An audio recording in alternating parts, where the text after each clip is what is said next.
Okay, what's up people? Welcome back to another stream. Hope everyone is doing well. As always guys, if you're enjoying the content, please be sure to drop a like, subscribe to the channel, and of course hit the bell so you don't miss out on any streams or uploads in the future. Make sure you do check out the Discord channel to Elevating Traders, completely free to join. Link in the description to that, also at the top of the chat, so you definitely can't miss out on that. Join the community, share ideas there. I'm there as well, chat to myself, chat with other traders. If you are looking for a community, check it out, links in the description. But guys, welcome back to Thursday stream. Hope you're all well. As always guys, I'll go through USD side of things first, so dollar, USD majors, gold, silver, and of course any requests, any particular pairs you're looking at, any pairs you're looking to trade or you are trading, let me know. We can of course discuss, see what's going on. Of course I'll go through my pairs I'm trading, watch this, what I'm looking to do in the market as well. So if you are interested, drop it in the chat and of course we'll discuss. And let me know timeframes as well, because I understand that some of us will be looking at different timeframes, and let me know so I can look at it in a bit more detail. But first things first, the dollar. So we of course had FOMC yesterday, which did result in some strength for the USD, which again we've been expecting. To be honest, nothing really much has happened. We did see a bit of strength there, but all in all, price is still really within this consolidation. So it's not like we saw a lot of upside. Some USD pairs did drop quite hard, Aussie dollar, New Zealand dollar. But USD itself, the DXY itself, hasn't seen much. So I'm still looking for a lot more upside, as I explained yesterday and in previous live streams. I'm still looking for a lot more upside because I do think there's a lot more downside, and I do think price needs to have a much bigger pullback, which it's having so far, before we do continue that bearish path. We've taken out some major lows here, still kind of really struggling to continue beyond that big wick to the downside a few weeks back. I do think the market's quite stretched as well, so I do think a bit of a recovery is likely. And then perhaps we can continue on that bearish journey. So because of that, I'm just waiting for price to come to me. These are the areas which I've been talking about, 101.5, 103.5. If price can pull back to those areas, then I'll be more interested to short, monitor price action, and of course, not really looking to short the DXY, but perhaps some longs on euro or pound, whichever's looking better, or Aussie or New Zealand dollar. But yeah, I'm still looking for some more strength for USD, so that's still my bias going into the end of the week. Euro USD, again, pretty much the exact opposite. I'm still looking for some weakness for this one. Again, not much has happened since yesterday. Yes, a bit of USD strength, and we've seen a bit of Euro USD weakness. But again, it hasn't really amounted to much because we haven't really broken through any key support levels, haven't broken through structure. Had a slight dip to the downside, but price is still within this range here. Minus this kind of fake out there. We've just been sideways. So Euro, same situation. We've had a really bullish market over the past few weeks, taking up major highs on the weekly chart. I do think it's time for us to see a bit of a dip. You can see we're firing wicks to the upside as well. It does look like Euro is likely to have a bit of a push down, but I do expect that just to be a retracement for price to continue going higher. So again, just waiting for Euro to pull back before I can start to talk about some buying opportunities. Hopefully that can come around next week. But as of right now, still very flat. I do think we're likely to break out this range to the downside. So still looking for Euro USD weakness here. Difficult to trade that, to be honest, unless you're waiting for price to clear support, and perhaps some retest off the back of that could look good. So break and retest opportunity. Don't really want to be shorting now directly into support, especially when there's not a lot of momentum in the market. So yeah, I'm not really seeing much of an opportunity to actually trade that short bias with Euro unless we're to push back up to resistance again. Then maybe that could provide something, but right now, yeah, it's not looking great for Euro. There could be some buys at the low here, some intraday opportunities, but I'm more fixated in that bigger pullback. Then, as I said, some buys later on when we get to these areas, 1.11 and 1.095 will be my areas of interest. So that's really the plan there. With Euro USD, which has been the same for at least 2 or 3 weeks now. Same thing with Pound USD as well. Price is really struggling at the highs here. You can see in the weekly chart. You can see in the weekly chart, that we're really struggling at the highs here. We've got two very exaggerated wicks and perhaps a third one as well. Of course, this week is still live, so a lot can happen between now and the end of the week, which might mean that this wick is filled. So not going to consider that a wick just yet, but so far it looks like price is really struggling at resistance here. And if that does close with a big wick, and let's say this candle flips bearish, well, that'd be a very, very strong sign that the market is really trying to push through, but really failing to do so as well. So next week, I would expect pound USD to have a bit of a dip, which is exactly what we're looking for. Pound's been very bullish. We're hitting major resistance. I'm expecting pound USD to have a bit of a drop. And this to me is starting to look like somewhat of a head and shoulder pattern. There's your left, there's your head, there's your right, there's your neckline there as well. So I do think price is likely to flush to the downside at some point. Again, I'm not necessarily looking for a crazy move to the downside. I'm still very bullish from pound USD longer term, but looking for a much bigger retracement. Some areas I'm looking at 1.31 and 1.3 areas for us to get to. There might be some nice counter trend sell opportunities here with pound. So let's say if we can push down, break some structure, there could be some nice shorts on a retest somewhere, trying to capitalize on the next lower high. One over there, second, perhaps a third, and that could be a nice short, which could last maybe a couple days, which could take us back into the 1.31 area, back into the 1.3 area potentially. So yeah, I actually quite like the shorts there for pound if we can break structure and get some retests in. But I still think the bigger move is likely to be back to the highs and a break through them as well. So that's really the swing I'm interested in. But at the moment, buys are not looking good at all, failing at highs there. So that could be a nice short over the next 2-3 days or maybe early next week. In terms of dollar CAD, finally seeing a bit of life coming to this one. We've got this ascending channel, descending channel here, sorry. Price has been moving to the downside for quite a while. We finally looks like we've broken to the upside with some momentum there. Yeah, I've been pretty bullish on dollar CAD, looking for that retracement. I'm bearish as a whole longer term. I do think dollar CAD's still got a long way to go for the big sell. So as we approach areas like these, I will be looking to start shorting the dollar CAD. But of course, we're nowhere near that. So that's why I said last week, a lot of the USD pairs are probably about a week away from actually giving me trading opportunities, which I'm looking for. Dollar CAD is still about a week away before we get there, roughly. So yeah, still waiting for a lot more dollar CAD strength to push us into this area. Then I can start to investigate, hopefully find some shorts to continue that bearish bias. If I zoom out to the daily chart, this is basically the structure I'm looking to continue. High over there, there's your low, there's your high, there's your low. Looking for another lower high for continuation back to the lows and so on and so forth. And of course, I'll be interested in the level just above us as well. So depends what the market gives us. But yeah, very, very bearish on dollar CAD.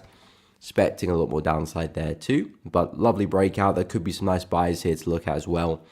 Perhaps a retest of this area on an intraday level. So probably like 15-minute chart. That could be a nice place for a pullback. The retest of structure here. Something like this could provide a nice buy to continue that, or even the hourly chart, to be fair. Probably don't even have to drop that low. Even the hourly chart, actually no, probably the risk reward might not be great there. But yeah, I do think there could be some nice short-term buys to take advantage of dollar CAD if this breakout does continue. Aussie dollar, same thing with this one. Lovely move to the downside, pretty strong bearish close. Again, as I mentioned yesterday, Aussie dollar is just kind of ascending here very, very slowly. Price looks very tired. I do expect us to have a bit of a dip here. We've been bullish since the low here from the 9th of April. And we haven't seen much of a move down. So I do think we are due that correction. And when that happens, I'm looking for a higher low to get us moving to the upside. This could end up forming a really big head and inverse head and shoulder pattern. Left head, right shoulder. And that's really what I'm trying to get involved in to continue that momentum higher. But as of right now, I think the bearish momentum is just coming into the market. Haven't really broken out of this ascending channel just yet. So again, Aussie dollar still anticipating more of a drop. And then we can start to speak about some longs later on. But yeah, not quite convinced about anything just yet. all I'm looking for again is more weakness. So you can see my bias for USD strength is pretty much in sync with all the dollar pairs, just looking for retracement for me to buy it back up again. New Zealand dollar, pretty much the same situation with this one as well. Lovely double top at the highs there. Price struggled. Nice push to the downside. Again, with New Zealand dollar, I like this area for a buy. Really bullish move. This is the retracement of the move I'm anticipating it to be, and then looking for the continuation of that later on. So again, looking for much more of a retracement before I buy it back up. So it's the same story really. We're probably about a few days off before we actually get these swing opportunities. And just got to stay patient till then. In the meanwhile, there could be some nice counter trend sell opportunities, specifically with pound USD. I think that looks the best, or maybe dollar CAD. So shorts them on pound, or buys there with dollar CAD. Nice breakout of that consolidation. Keep and buy the breakout as well. That could be a nice opportunity there too. In terms of gold, so gold's looking pretty bearish. Yeah, strong push to the downside off the back of, well, not really off the back of FOMC, was it? Because FOMC kind of didn't do much, but shortly afterwards, we did get a big spike to the upside. That was during the Asian session. And this morning, big flush to the downside. So gold, I think this is still a nice place for a buy. Gold, the price action, I have to admit, is a little bit weird, but because we have cleared structure to the upside here pretty well, I still like the buys here. But again, not being too greedy, since we did have a really big sell-off to the downside. We did respect this consolidation very well. So my bias is still very bullish for gold. And as we come back to more areas of demand like so, I would suggest buys at the best bet. Perhaps nice double bottom could look good, and that could take you back into resistance, maybe back into the high there as well, and maybe back to the all-time high if things go very well. But what I'm seeing for gold is still a bullish bias. I'm not interested in shorting it at all just yet. No bearish structure for me to trade, no real momentum. So I would only be looking to buy gold and coming back to a nice healthy area for a buy as well. Yeah, if we break through that, then we're probably coming back into the lows here. Then we can see what we do, but that again could be a nice place for a buy too. So yeah, still pretty bullish on gold. As of silver, silver looks like a mess. Oh, I accidentally switched off my cam there. Silver looks like a mess. Again, I'm still very bullish on silver. I still think long term we can make it to, what's this, 35. I still think we can get to 35, but if you look at the current price action, there's just a lot of noise, a lot of fluctuation, no kind of clarity in the trend, which makes things difficult to buy, because if you buy the market, sooner or later you're going to hit some resistance, most likely sooner rather than later, and it's going to get quite awkward. So I was considering buying on the retest of this level here last week, but I decided not to, just because it's just a very messy market. No kind of clear-cut trend. So if I do get involved with silver, it's because silver's probably made a move back into this area, which is a little bit more close to the lows. So my stop loss will be a little bit better off there, and I can probably hold into that position a bit more confidently. But as of right now, I don't really have much to say about silver, to be honest. I did speak about this area as possibly a nice place for a buy. That area didn't really budge, to be honest. Price broke through pretty easily, so not much of a reaction there. So yeah, as for silver, from a swing bias, as I said yesterday, this is an area which I'll consider longing from. Other than that, just not a big fan of the price action. This is still kind of bearish territory coming into supply. You know, this is kind of where the sellers are sitting, so I don't really want to engage there. I want price to move away, back to the buyers, and then that's where I can look to find some entries.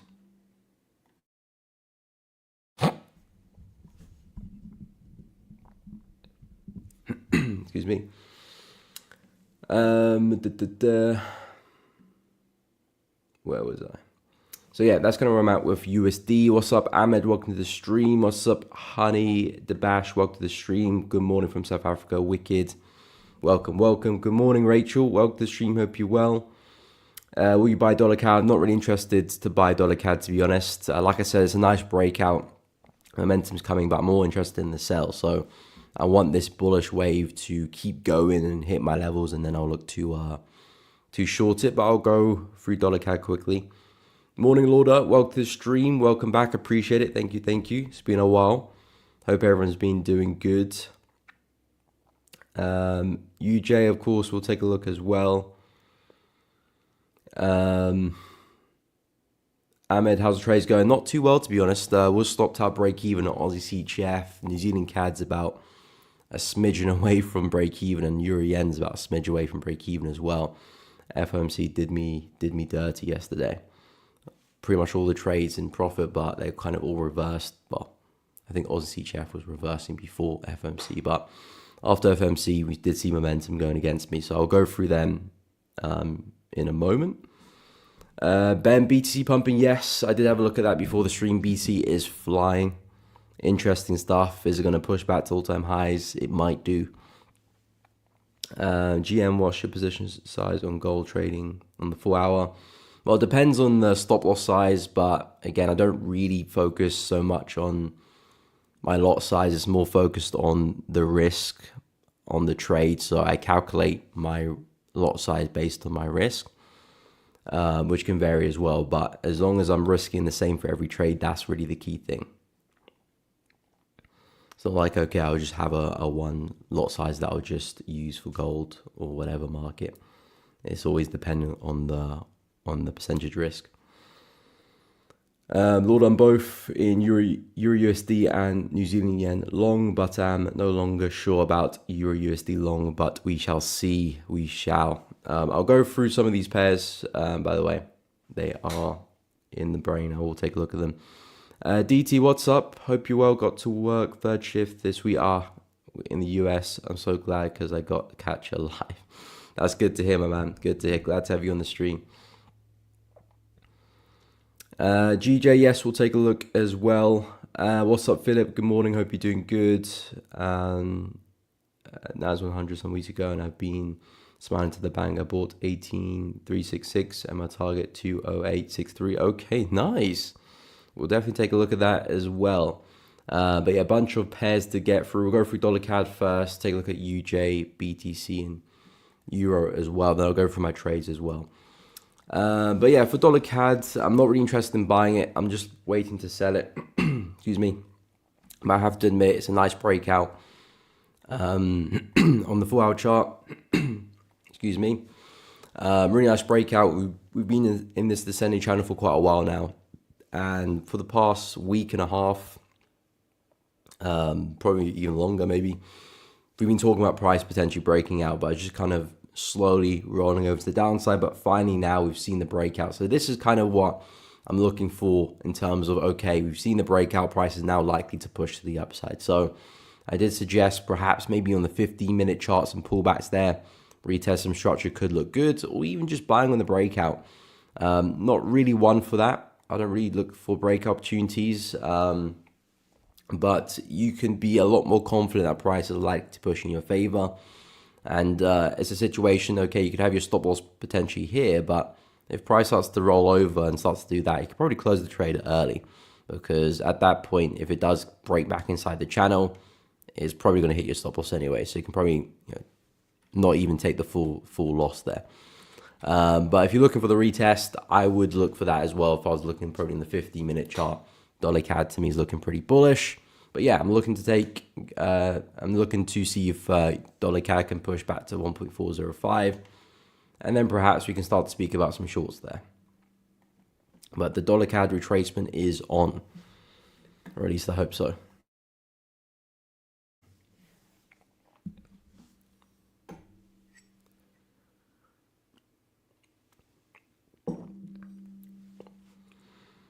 Okay, so we'll take a look at UJ and BTC. So dollar yen looking very bullish. The yen pairs were very, very bullish this morning. Yen seeing a lot of weakness, and that caused a lot of the yen pairs to rally. Dollar yen included, strong push to the upside. Of course, USD strength kind of yesterday helped push dollar yen to the upside slightly, but nothing crazy. It was mainly the yen this morning that gave us that big push to the upside. But yeah, dollar yen respected this area very well yesterday. I was mentioning this level as a nice place for a buy. I did say things were looking a little bit dry here. So I said if we could perhaps come back down for a double bottom, that would be a nice opportunity for a buy. Also a nice opportunity to perhaps get in on a lower time frame and really maximize that risk reward. Of course, we can see in hindsight that price was just bullish and it kind of just rallied anyway, but it looks to me that price is still respecting these swing lows here. So if that is the next one, then there's a good chance that price moves back to the high there at 146. So I would suggest that if you're not in a long position, you might have missed the boat there for dollar yen. If maybe you do scale down to like a 15-minute chart, perhaps if you can see some pullbacks into this area, that might be a nice place for a buy. Even this area here too, probably a bit more like a 5-minute chart maybe there. Yeah, if you're really looking for dollar yen opportunities, I think dollar yen is likely to continue to rally back to highs here at 146. So the best way to get involved will be to scale right down to the lower time frames, 15-minute, potentially even below that as well, and probably look at some of these areas where we did consolidate and we saw a lot of momentum. Price has a good chance to tap back into those levels before continuing.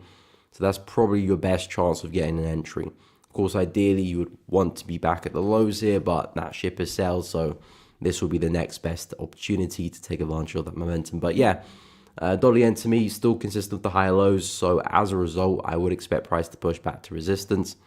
And of course, because we are coming from major weekly support as well, that's an extra incentive for why price could probably see another big push to the upside.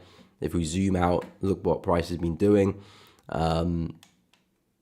Huge support, big reaction. Perhaps we could see another one. So in my book, it's a smart place to go long, and it makes a lot of sense. So yeah, dollar yen still pretty bullish here, and yeah, I do think we can see some upside.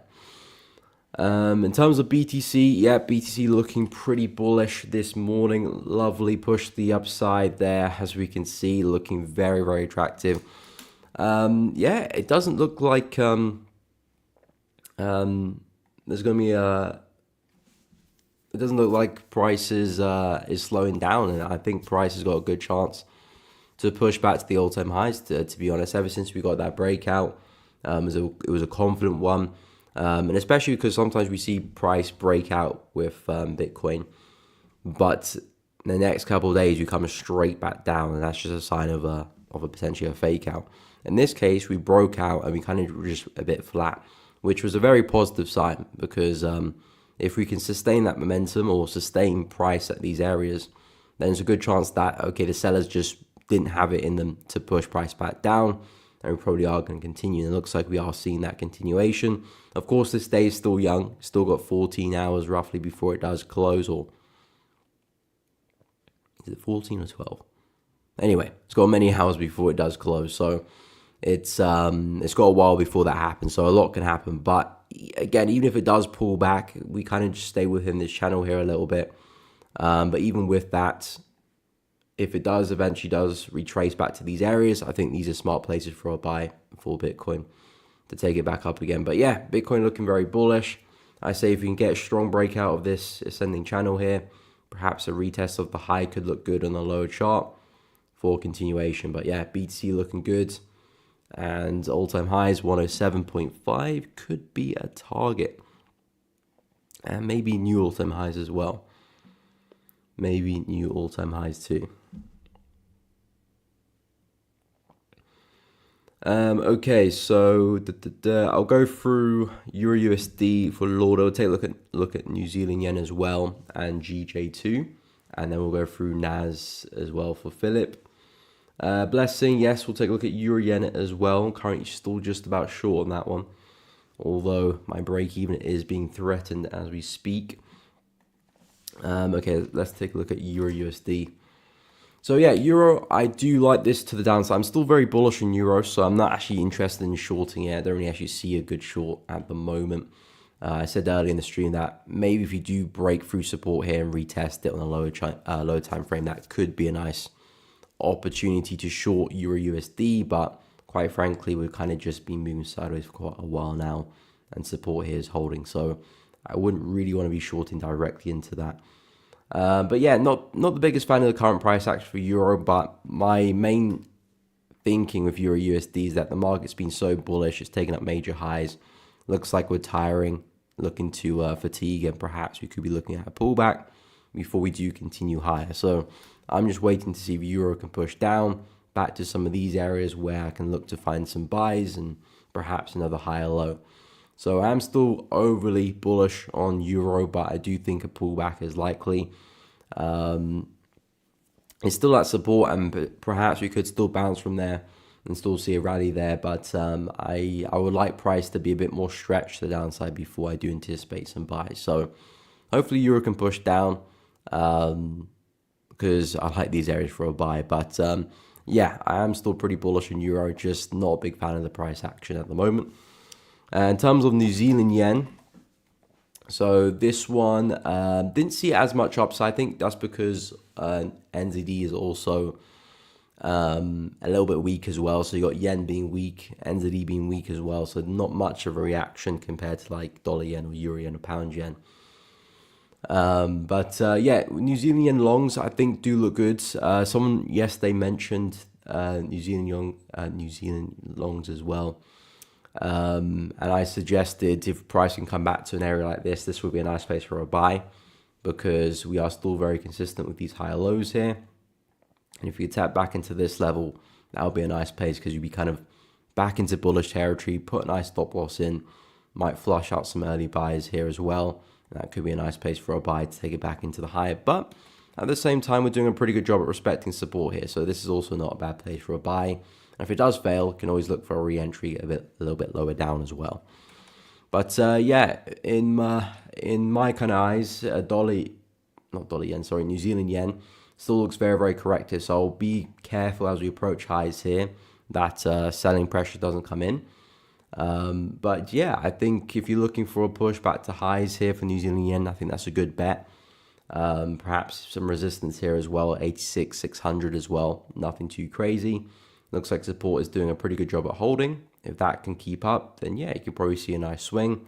If it doesn't hold and it does break through, well, I would probably maintain that bullish bias. But I would look at some entries around 84,600, and that could be a nice re-entry for that position. But yeah, I do think we'd like to see more upside there for New Zealand yen, at least back to 86,420. And then we go from there. In terms of pound yen, so this one I'm actually still pretty much short bias. We're still trading in this area of supply. So as I said previously, as long as price remains in this area and gives me good price action for it as well. So I don't see any crazy momentum. But as long as we stay corrective, I am actually bearish here for GJ, looking for a swing to the downside. The moment price does break to the upside and clears this high is when I'll look to reconsider my bias because we've broken structure now, so I wouldn't be bearish anymore. And perhaps something like this could form later on. So if that does happen, fair enough, I would look to change my bias, but it hasn't happened yet. And as price is still pretty corrective on the way up here, if I do see a push back into highs around 193.5, I will be looking to short this for a swing back into the lows here. And perhaps further as well. So I'm still very, very bearish on pound yen, still looking for a push down. I think from an intraday point of view, there is still some nice buys going on. We are still respecting these higher lows. And it looks to me that potentially price has printed another one. So if I was to kind of get rid of all of this and drop down to like not even 15, drop to like an hourly chart, I would suggest the pullback to retest the high here could be a nice buy. Another higher low, something like that, and that could be a nice buy to take it back into resistance up there. So that might be a nice trade idea if you're looking at like the hourly chart, 30-minute chart, maybe even 15 for some entries and some ideas. But from a swing bias, because of where we're situated, I am bearish on pound yen and still looking for opportunities to sell it. But yeah, need price to approach resistance first before I do that. So yeah, that's kind of where I'm at with GJ. In terms of which one's next? Okay, so I'll go through NAS for Philip, and then we'll take a look at Urian as well. So NAS 100, Philip, you said you are long on this one.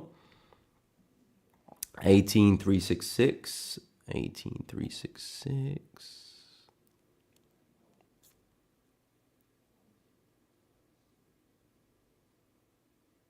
That's somewhere around there. And yeah, you're looking very, very good in a lot of profit there. Big, big move to the upside there for NAS. And you're looking for a push to 2863, which is about there. Yeah, looking at a very, very nice move. Very nice move. What's the risk reward in that position? Very, very big swing.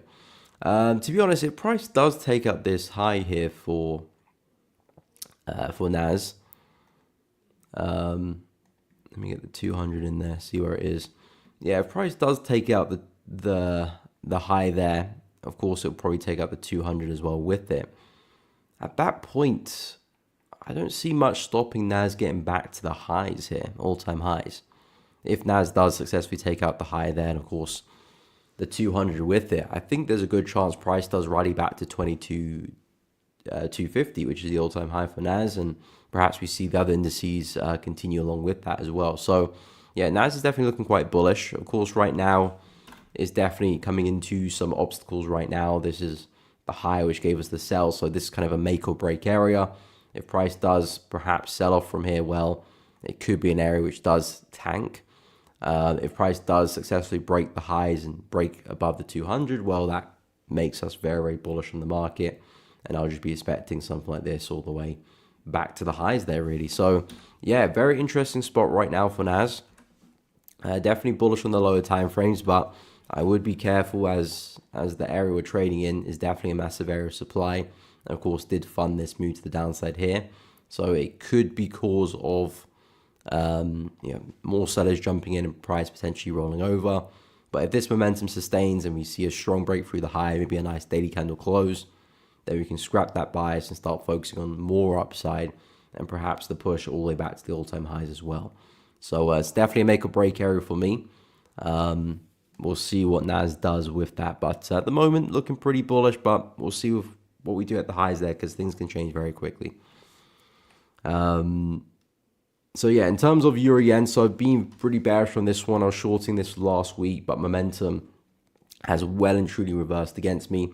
I did go break even on this one after we took out the low here. But yeah, price has been very, yen has been very weak. So of course, we've seen a lot of upside for the yen pairs. Euro's been quite strong as well too. So that's kind of helped it push to the upside. But yeah, very strong close this morning, sorry. So we got the afternoon from. Very strong close this morning, and I'm very, very close to be taking out break even here.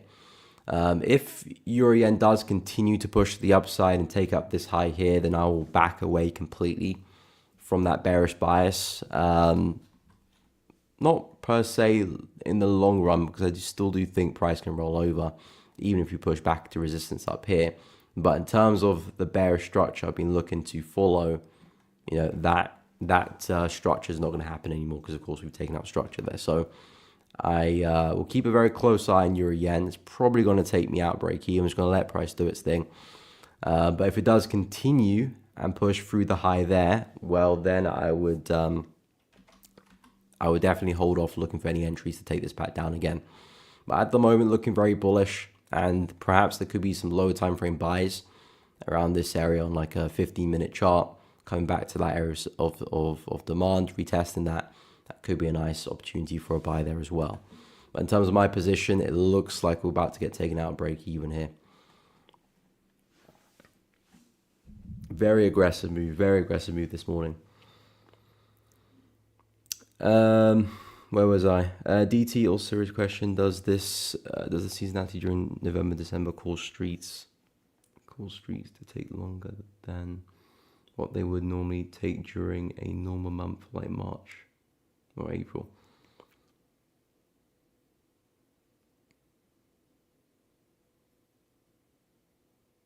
I don't know what you mean, call streets. What does that mean?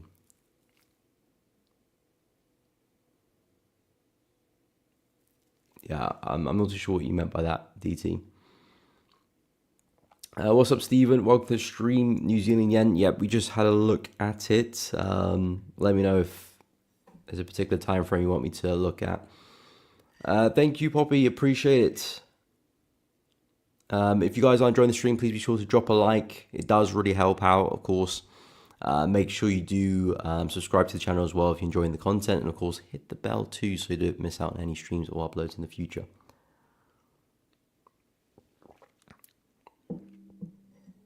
I do appreciate everyone who has liked the stream. It does really help out.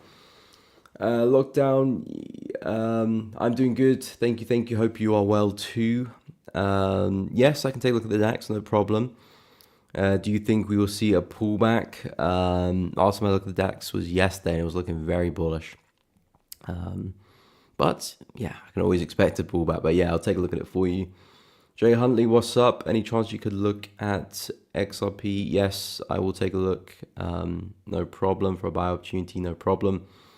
Rachel, thoughts on New Zealand CHF? I'm actually looking at New Zealand CHF myself for a buy. So it's definitely a pair I'm looking at. Stephen, Aussie dollar. We'll take a look at that as well. But yeah, for the DAX, I am pretty bullish. I mean, I think we saw new all-time highs, didn't we? Just about. Yeah, just spiked it. So with the DAX, do I think we'll see a pullback? Yes. But again, it's just chance really, isn't it? Because the pullback is the opportunity you're looking for a buy. Will it happen? How much of a pullback will we see? Will it just be for 1 day? Will it be for 5 days? You know, all those are different questions which we'll only find out once the market actually does make that move. But the real question is what are you looking for? You know, are you looking for a pullback for a buy? Well, then as a trader, you just got to wait for price to make that pullback before you put on a buy. You don't want to be in a situation where you're just buying it because you don't think the market will pull back, because that's not really where your edge lies, unless, of course, that's what you kind of focus on, buying momentum. But if you're looking for a pullback, you're waiting for a pullback. Do I think it will happen? It's always difficult for an indice, especially when we're in this climate as well, because we could see a pullback, but it could be a very short one, as in we might have already had the pullback with this wick here, and maybe price is now ready to rally to the upside. So technically, we've already had a pullback. Is this all the pullback that the DAX will offer? Potentially. We're looking pretty bullish this morning. If we can fail at the highs, maybe we go for one more spin to the downside, and then we see some follow through. I mentioned yesterday, I like this area here. Nice brief pause, really sharp move to the upside. This would be a smart place for a buy, but I have no idea if the market will get there or not. And at the moment, it's looking pretty bullish right now. So yeah, I think the DAX is likely to continue to rally to the upside and see more new all-time highs and see that momentum continue. We've already had a pullback, to be honest. It's a very slight one. But that could be what the DAX needs to continue. Especially with these indices, when they're in the mood, when they're in the groove, they can just go on without much of a pullback, and very quick ones as well. Like, for example, huge bearish candle there, then suddenly the market just rallies. Sometimes the pullbacks are a bit more inviting, sometimes they're quite shallow. So we'll have to wait and see. But if I was looking to get involved, this would be my area of interest, and that would be a nice place for the market to pull back into. But it's looking pretty bullish. Maybe it does continue there. It's difficult to say.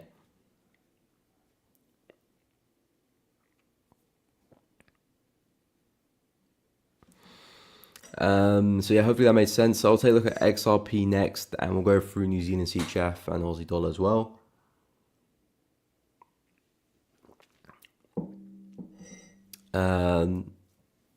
Trades, make trades longer to take profit. Depends on the year, to be honest. I wouldn't say trades take profit quicker, at least not from my experience anyway. Not that I've noticed.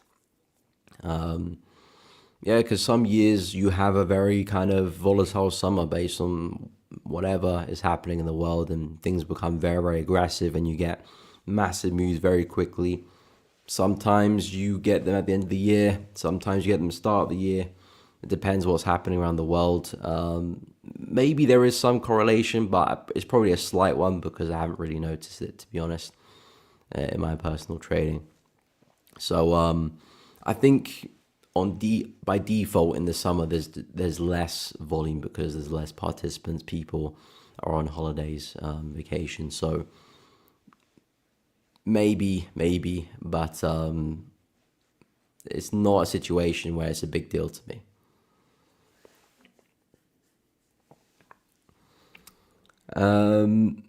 Okay, let's go for XRP. No problem, lockdown. Happy to help. Ruthie, thoughts on Euro Aussie? Okay, we'll have a look. See. Let's quickly go through XRP. So XRP looking a tad bullish this morning. I think this is helped by Bitcoin. Bitcoin's setting some tone, and looks like other cryptocurrencies are following suit. XRP is always a little bit dodgy one here. We've had a lovely move to the upside. We just about spiked and created new all-time highs. That was at the start of the year. I think the key thing with XRP is that we're still holding ground here. I think that's what I really like about XRP, is that support here is still holding. This is the weekly chart, by the way. I'm still firing a lot of wicks here to the downside. Because what I don't want to see for XRP is something like this over here, where price completely collapsed after that big move.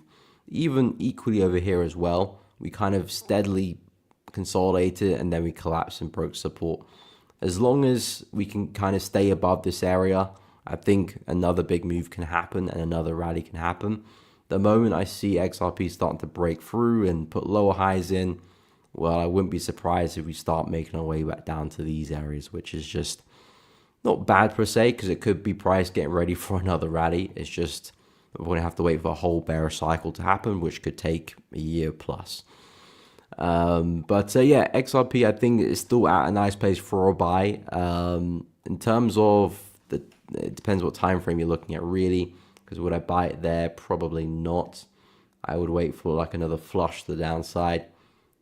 Doesn't even have to be to the lows here, but another spike lower, and that's what I would say would be a nice trigger for a buy.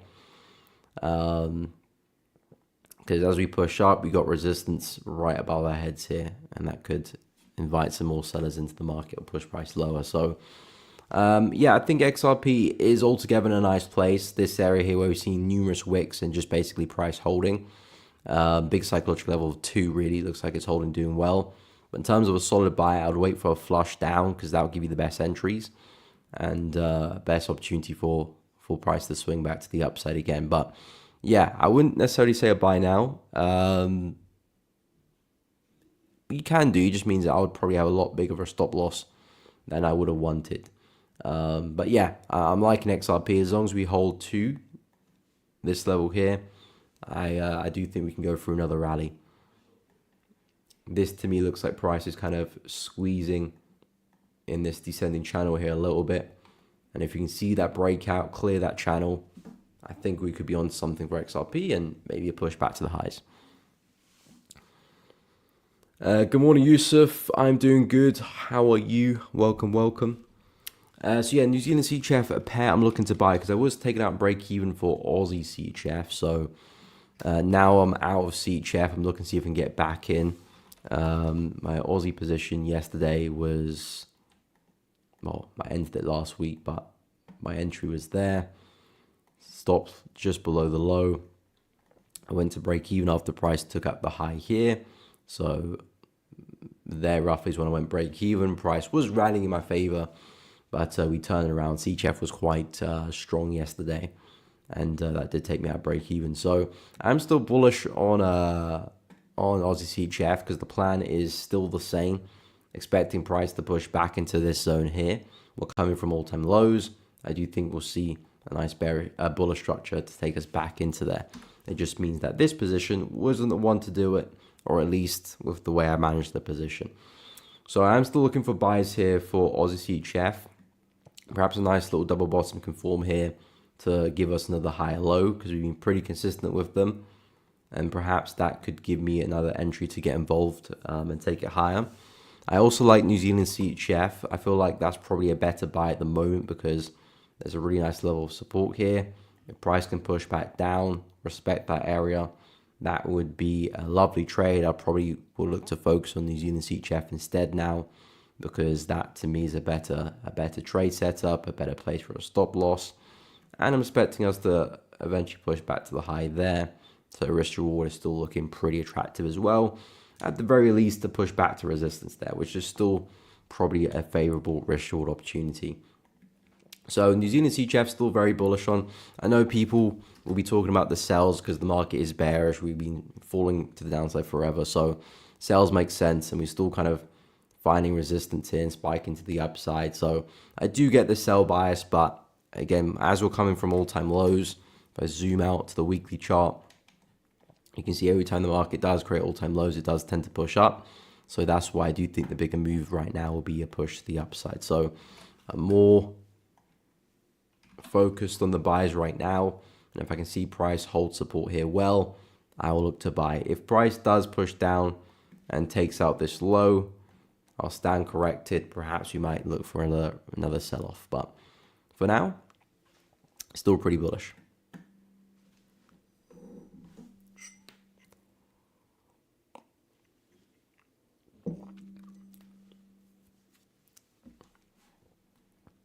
No problem, Jay Huntley. Happy to help. Where was I? Is it Euro Aussie? No, Aussie dollar next. Then take a look at Euro Aussie. Yusuf, good to have you back. Appreciate it, my man. Good to have you on the stream as well. Glad to be back. Jasper, morning. Hope you're well. Can we take a look at oil? Entered long at 58.29. TP currently at 60, but thinking to let it run. Okay, I'll go through oil shortly. You just need to take a look at Aussie dollar and Euro Aussie. So Aussie's been pretty weak, along with NZD as well. Now, as you can see by my arrows there, I'm looking for a bit more downside for some buys back up again. I've been very, very, very bullish on Aussie dollar for a while. We've just been chugging away to the upside, not much retracement, but we are very corrective in this channel. So typically when price is forming an ascending channel or a descending channel, you expect price to break out in the opposite direction. This is not the sign of a healthy trending market. It's a sign of a market fatiguing, really failing at highs and likely to break down. So I do think Aussie dollar is likely to have a bit of a drop here, and perhaps that drop will provide an opportunity for a higher low to form. And that's where I'm looking to do my business, get into some entries and hopefully take it back to highs and hopefully further as well. Because I do think this is forming a bit of a bottom here for Aussie dollar on the higher time frames. I do think we can see a bit more of a prolonged move to the upside in the next few weeks. So I'm just trying to position myself long. But yeah, I don't really see much of an opportunity right now because I wouldn't short it. Like I said, I'm expecting a bit more of a drop, but would I short it there? No. Not the best place for it coming into the low of the channel. And even if I do, where would I put my stop loss? If I put it here, that would be a good place, but the risk reward will be skewed. I can put it here, but that's probably not the safest place for I am a little bit vulnerable to get wicked out there. So I'm not really seeing a good opportunity to short it. So for Aussie dollar, I'm just waiting for price to come to me around 0.63, and then of course monitoring price action, finding some entries, and hopefully I can take it back to resistance and so on and so forth. I like this area over here. Price can make a drop there, that would be brilliant. But yeah, Aussie dollar, I do think more downside is likely. I'm still looking for some dollar strength in the market. Euro, Aussie dollar. So this one, I do think we can still see more downside in the future. But I have to admit, price has tapped into a very nice area of support, demand, depends how you want to look at it. Price consolidated here for a few days before a massive break to the upside. We've just about tapped into that level and respected it, and did give a nice reaction on the 4-hour chart as well. So I do think price can push up, but I do have an interesting area where we can sell off from, which is this support level here from last week. Your price was dancing on this area a few times. We got this trend line here connecting these lower highs as well. This area here is going to be interesting for Euro Aussie. If we can push into that level, start to reject it, I think it's a great place for a short to take it back down again, capitalizing on the next lower high. If we were to break through, well, that would be a very bullish signal, and perhaps maybe this trend does continue and we start to rally back to highs at that point. But I want to see a strong break of this area and then some continuations after that. But from a short side of things, from a seller side of things, this does look like a nice area of confidence. You got a solid level of support here. You've got the trend line confluence and just a likely place for a lower high to form as well. So if you can see sufficient rejection there, I think that would be a smart place to short. And you got a decent target, taking it back into lows. You're looking at a decent risk reward there. So yeah, it depends what you're looking for. If you're looking for a buy, well, initially the buys here made the most sense. If not, then you're looking for buys once the breakouts happen and some retest somewhere or a retest somewhere later on, depending where you want to get involved. But those is what I'll look for a buy. And if you're looking to sell, well, this is the area. So yeah, we'll see what price does when we get there. 1.77400 roughly is where I've got that confluence at. So see what we do there, and that will kind of make or break my bias for Euro Aussie.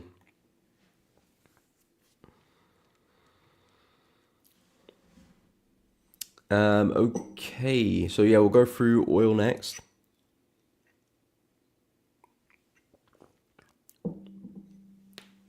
Yusuf, honestly, that double testing of level you've been talking about is doing wonders for me after back testing 4 tests. 9 wins out of 14 trades, nice. That wasn't patient. That I would take trades at the first test, but now it really making a difference. That's good. That's good. Yeah.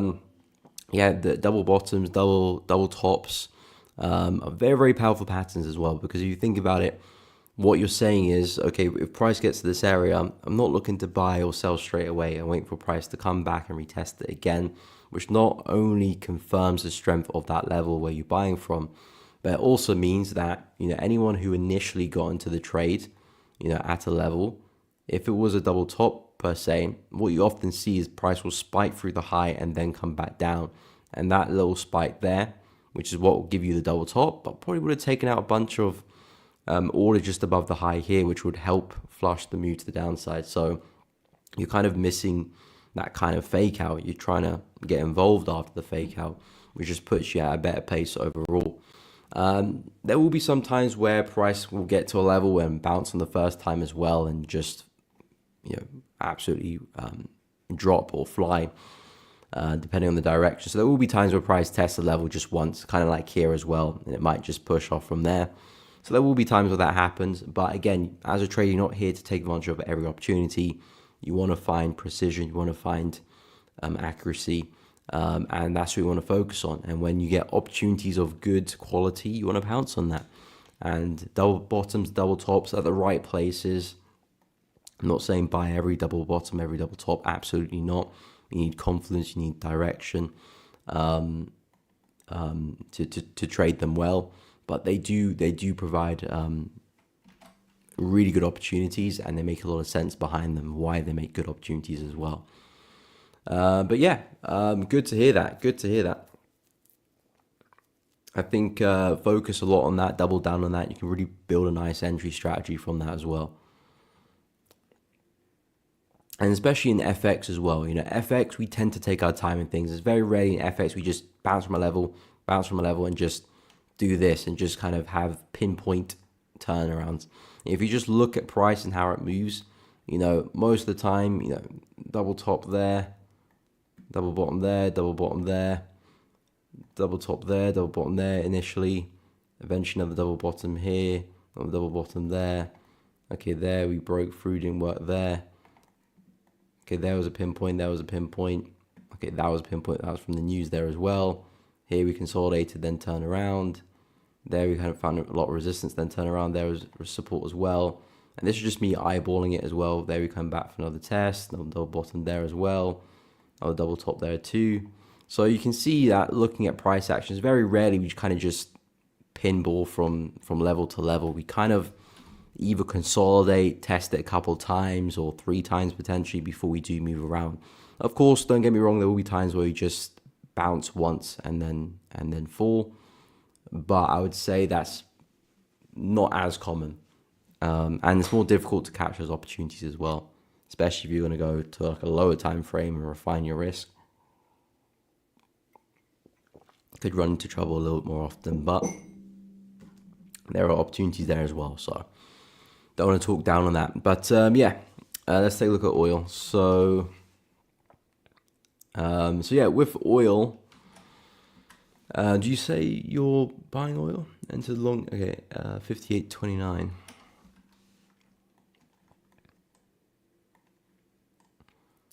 So that's about here.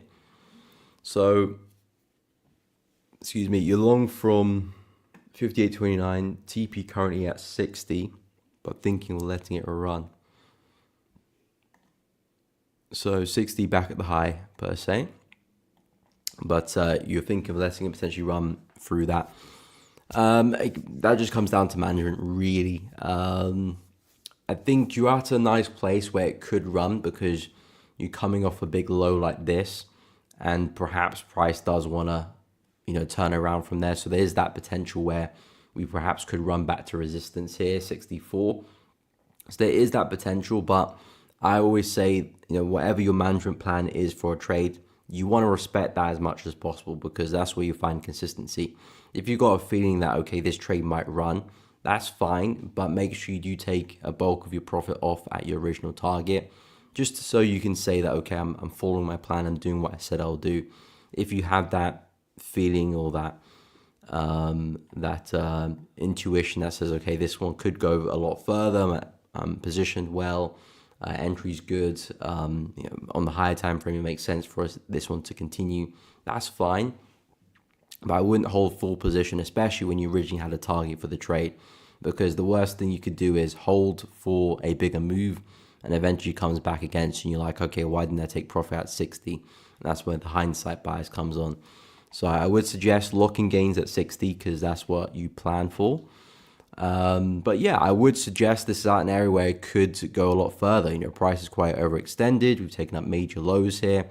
We could be on for a move to the upside. We're respecting support down here as well. So we could be on for a move to the upside. I'm still pretty bearish on oil. I do think price can still keep falling. As long as we stay below 65, which is this level here, I would have a bearish bias for oil. If we were to suddenly recover this, then I'll look to reanalyze that. Perhaps we are going to turn around, but as long as we stay below this, I'm actually looking for more shorts. But it doesn't mean that we can't see a rally into this level again before that move does happen. So yeah, I think you are positioned well for a move to run.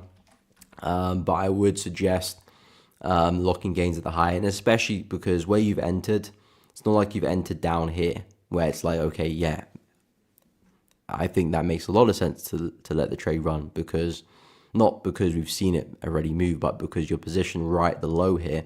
So you're giving yourself the most room possible to let that run. If you're entering here, price might want to come back and test this low before it does push, and that could be enough to knock you out the trade. It's not like you're positioned right at a significant low. So yeah, if you have that that feeling that you do want to push the trade further, that's completely fine. Sometimes I have targets for trades, but then I decide this trade looks good, I feel like we can go a lot further, so I'm going to push the trade a bit further. I would always want to take profit at where I said I want to take profit, whether that's a bulk of the position or at least like 20%. Because you had that target there for a reason, and you want to respect that. You don't want to kind of make it up as you go along, because that's where emotions come in and you make mistakes in the long run. But yeah, I think it's a nice place for oil. I think target 60 makes sense as well. But yeah, we might struggle to break resistance and push down. So you wanna take precautions of that as well. The initial target makes a lot of sense at 60. I wouldn't try and be too greedy with that. It makes sense to take profit there. So yeah, and so in terms of my positions, so yesterday we were talking about what I was looking at. I'll go through my watch list as well, but we had FOMC, and that did take me out of Aussie Swiss. So I was long on this one. So I had the entry over here, and then I was taking out a break even over there with that move there. So that happened. That was. So just before FOMC? No, I think that was during FOMC. And then I also had, I still do have Euro Yen position. That's very close to be taken out of break even. Very, very, very close. So that's probably going to take me out of break even probably this afternoon at some point. And also New Zealand CAD, which is very close to be taken out of break even as well. So New Zealand CAD right at the low here. Price was looking very good, nice rally in my favor, but price did turn around with that momentum. Now I am still very bullish with New Zealand CAD, so if I do get taken out for a break even, I will look for a re-entry at this area here as well for a double bottom. If price does get there, respect it well, I'll look to jump back in, find a re-entry, hopefully in the same area, maybe a better risk to reward, who knows, and try and take it back into the highs there as well. So if I do get stopped out in this position, I will look for that re-entry. And that's because, you know, trades itself doesn't really define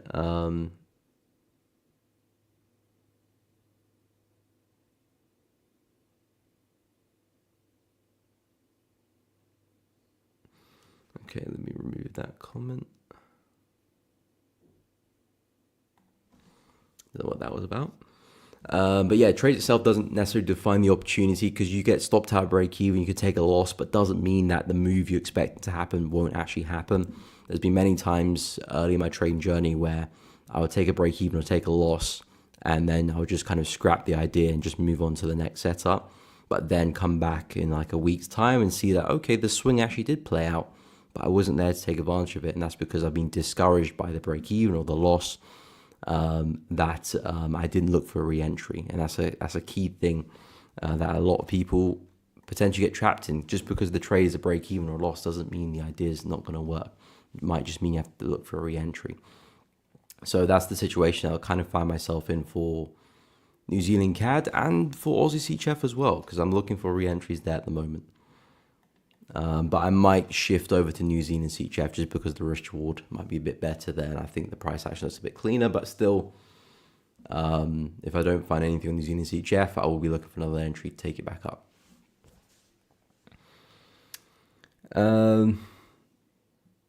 Just for okay, point stick to my plan. Essentially, I was looking at this on the 50-minute time frame. I think for the double test explanation as well.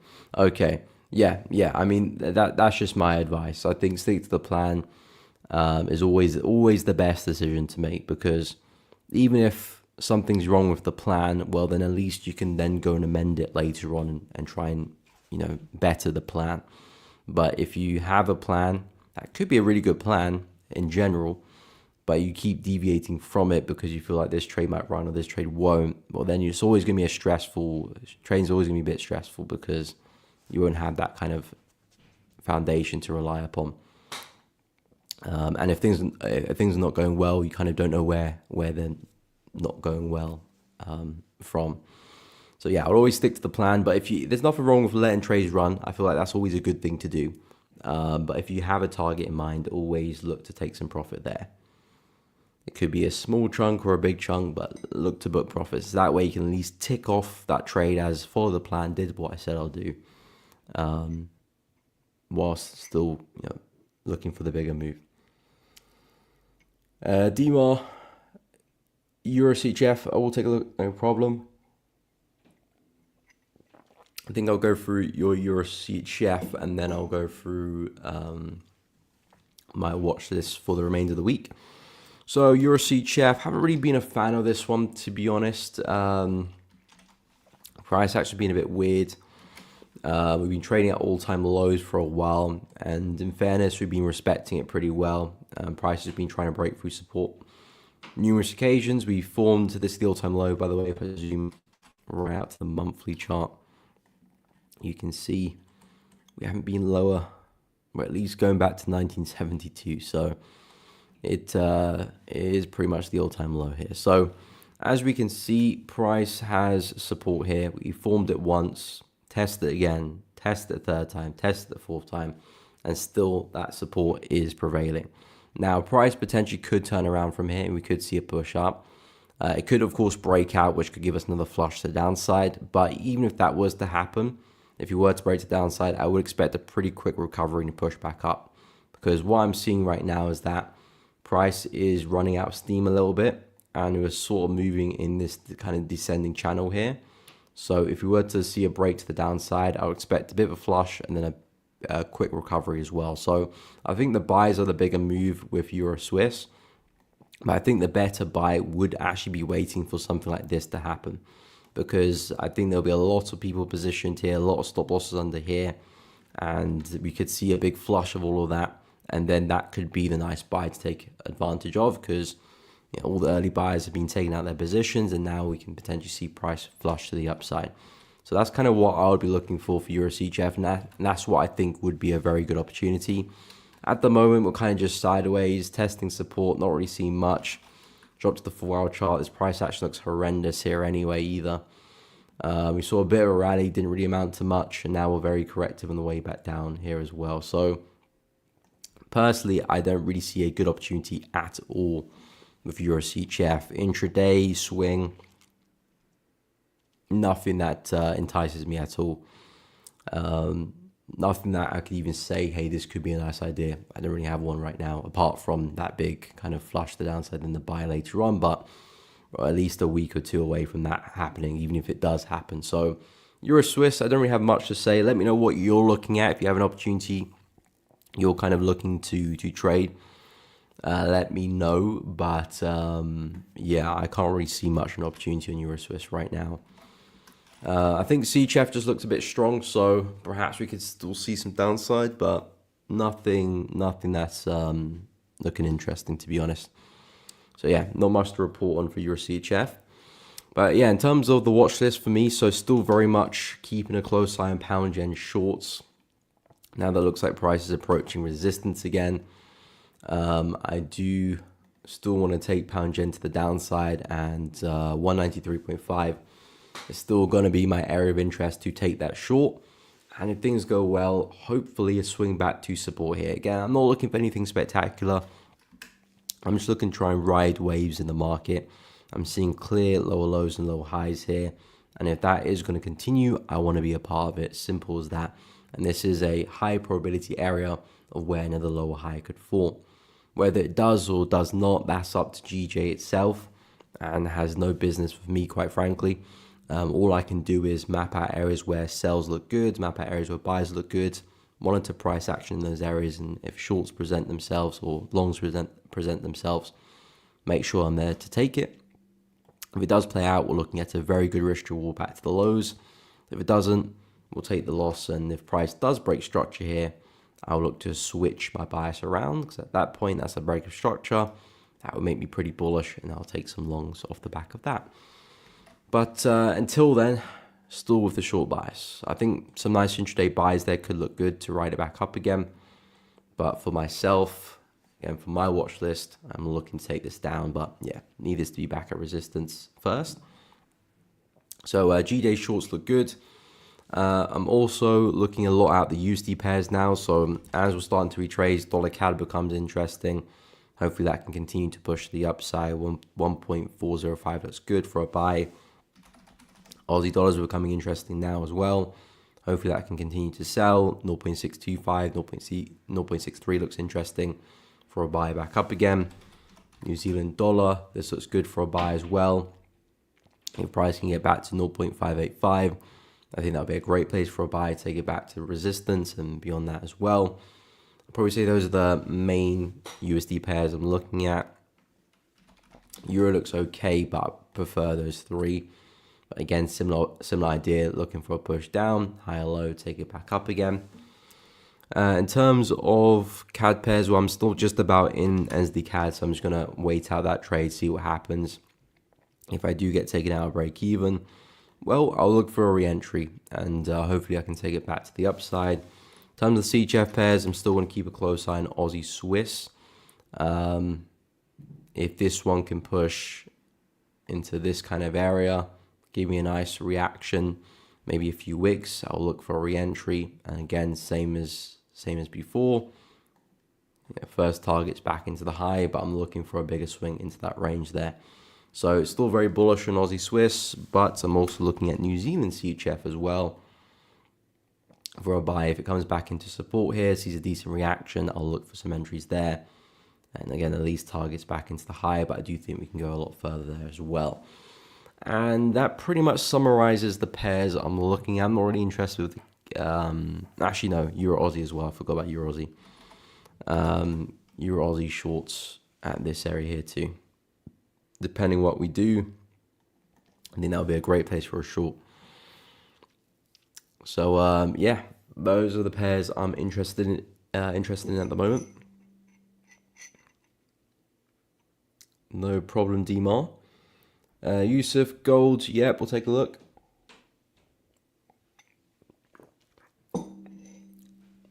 Gold, euro, G, all in 15, no problem. Hey, what's up, Havinator? I'm doing well, my man. Hope you are good as well. Welcome back to the stream. No major news in New York session. Yeah, we had FOMC yesterday. That was the big one. Didn't really cause too much movement. Some markets did move. I mean, USD markets did move. Don't get me wrong. But I mean, Euro USD didn't budge really. I think it was more to do with Aussie and NZD pairs. They actually moved quite a lot. But yeah, a bit more quiet now. JD, please give us insight in NASDAQ. Okay, no problem. We'll take a look. And Steven, Dollar Seat Chef, no problem. We'll take a look as well. Okay, first, let me go through the intraday opportunities for Yusuf. Okay, let me just clear the chart. When I dropped like the 15, I'm going to kind of clear the chart and just start fresh from there. So 15-minute chart. Nice kind of sell off there. Depends how we move up, because at the moment I think this is actually not a bad place for a long. But again, I'll probably wait for us to shoot back down, react, and then take a buy off that. But if it is a slow grind higher, well, then I'm looking for another lower high. Basically, as we would come back into the consolidation here. If things become slow, start to see some wicks, that could present a nice short, and we could very much roll over again. Again, this is a very rough, hypothetical lower high there. We'll have to see what we do when we get there. But there could be some nice buys for a nice sell back down again. You know, something like that.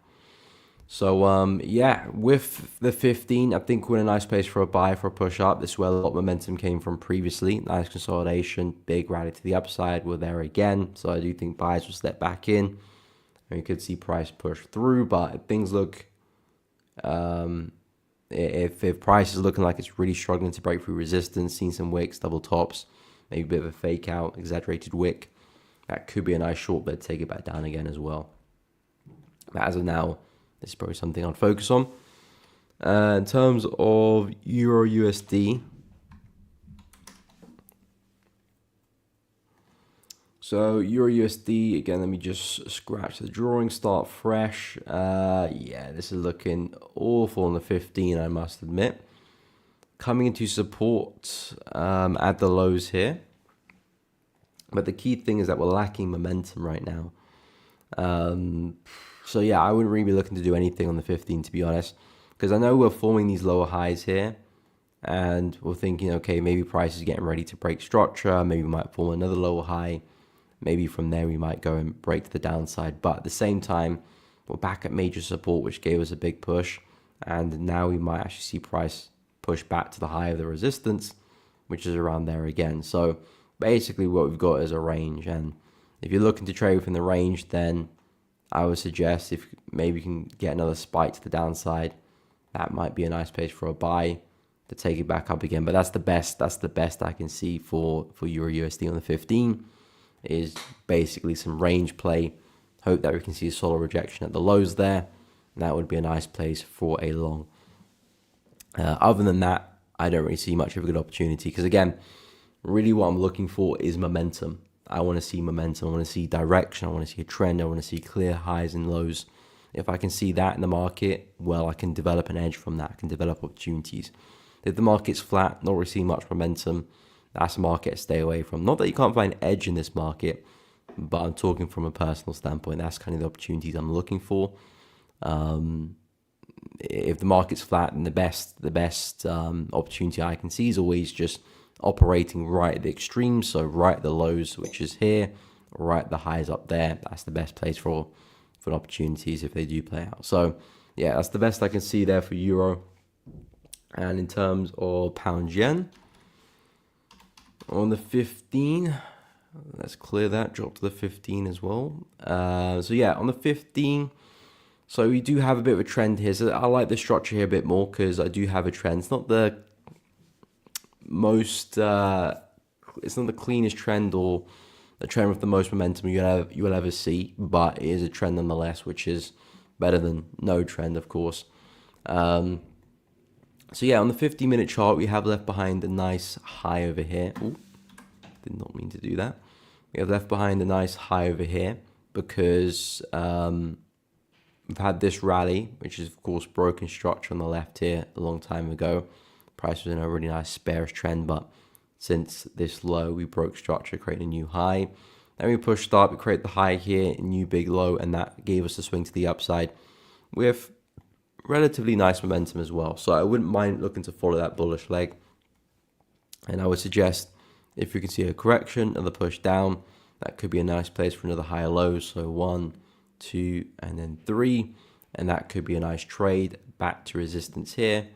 And maybe if you're feeling greedy, back to resistance up there as well, if things go very, very well. But that to me looks like a nice bullish leg there. So yeah, I would say pound yen looks the best out of them on the 15 because there's actually some nice momentum and structure to play. Euro and gold don't look as good.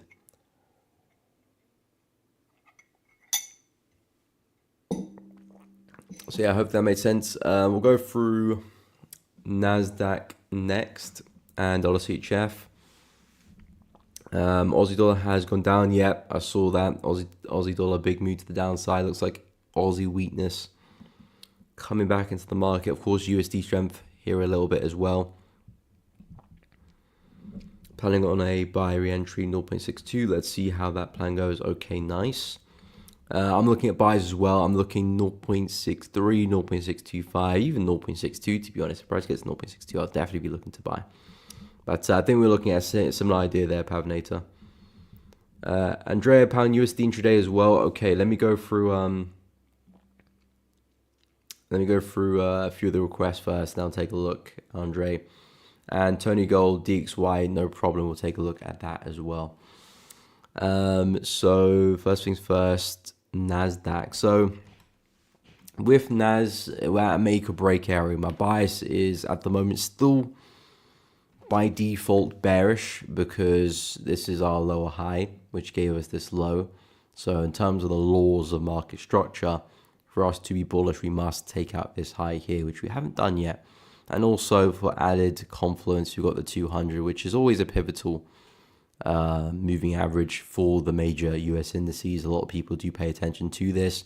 It's a good metric for the trend. Prices above it were bullish, prices below it were bearish. It does flow quite nicely. In this case, we're coming back to retest the 200. We're coming back into supply here, back into where that lower high formed. If we are going to sell off at all for NAS, it would be in this area. If price is going to break structure and break to the upside, well, that would put to bed this swing high. We'll be back above the 200, and at that point, I would expect just the trend to form and us to rally back to highs, 22,234. So that would make me very, very bullish on the NAS. So yeah, at the moment, I'm actually by default bearish because we're still respecting this area. I wouldn't say there's a good short opportunity just yet. We're coming back into highs here. I want to see some really major rejection for me to consider a short there. Maybe a big wick to the upside and a strong close. That would be a nice confirmation for a sell. But if we're just going to gain momentum and just break above, and maybe by the end of today we see a strong daily candle close above the high, above the 200, well then from tomorrow onwards, this will be the plan. But yeah, NAS is looking quite bullish right now, but it's in the awkward area. So I will still be careful with the buys. And if I can see a solid rejection, that will then be a good trigger for a short. But we'll have to wait and see how we develop this afternoon and probably tomorrow as well. Dollar CHF, I haven't looked at this one in a while, to be fair. Ever since we got the big sell, I haven't really been interested in it because we're trading at lows we haven't been at for a long time. If I'm going to keep selling this one, I need price to be a lot higher up because these are lows you haven't been in for a while. Market's still quite stretched.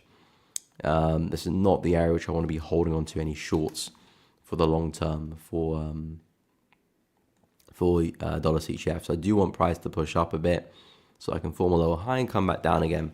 The areas which I'm interested in, there is two of them. You know, the range all the way up there, which is very far away, and got this kind of range here, which kind of wigs down to that kind of area. But I'm also focused on the bodies there because that's where the momentum really came from. So if we could see price push around to 0.85, I feel like that would be a great place to short dollar CHF from and see some more upside. What I'm looking at right now is that price had a consolidation, flushed the downside. We then broke structure to the upside again. And now I do think as price has come back to respect the lows here, I do think we can now see some upside now for dollar CHF, something like that. So I'm actually pretty bullish on this one. I'm looking at this as kind of like a flag pattern, if you will.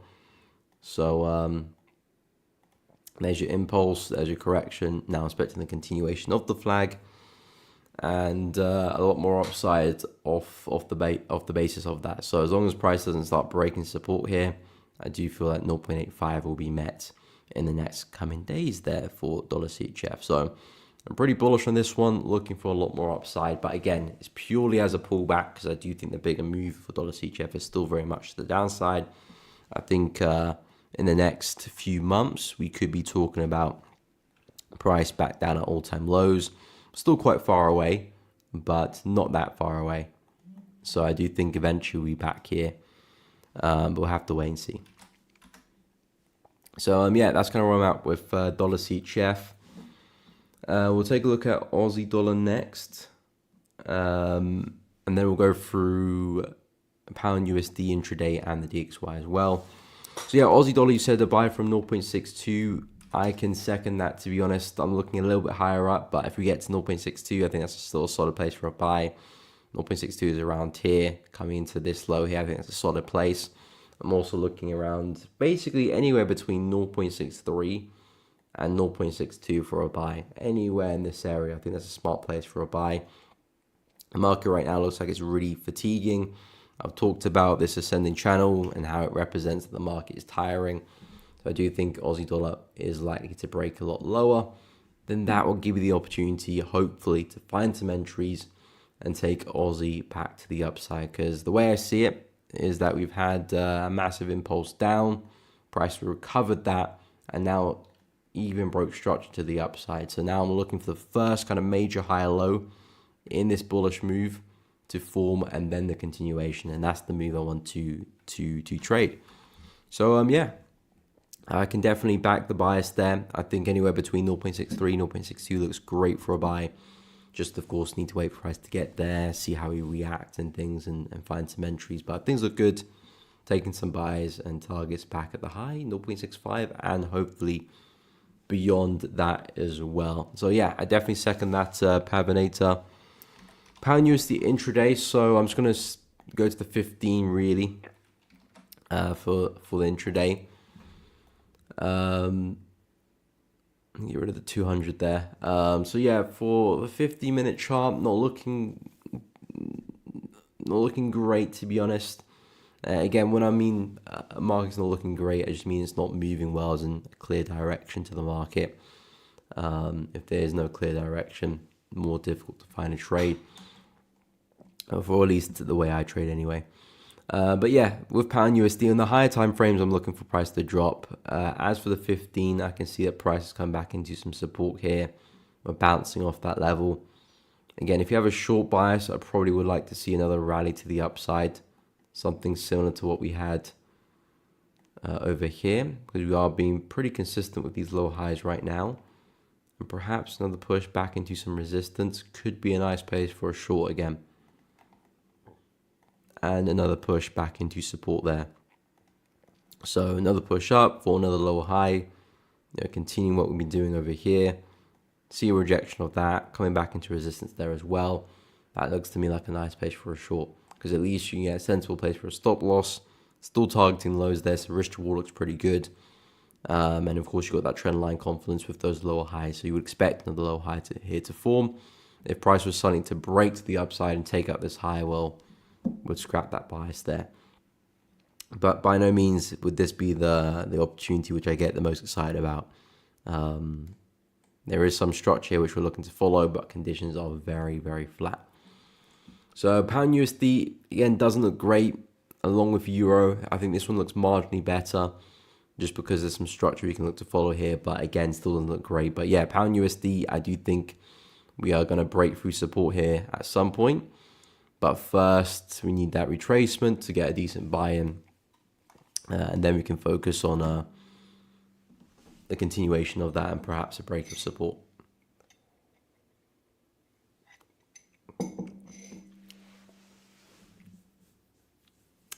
So yeah, hopefully that made sense. Okay, so next up we'll take a look at DXY and then EuroCAD as well.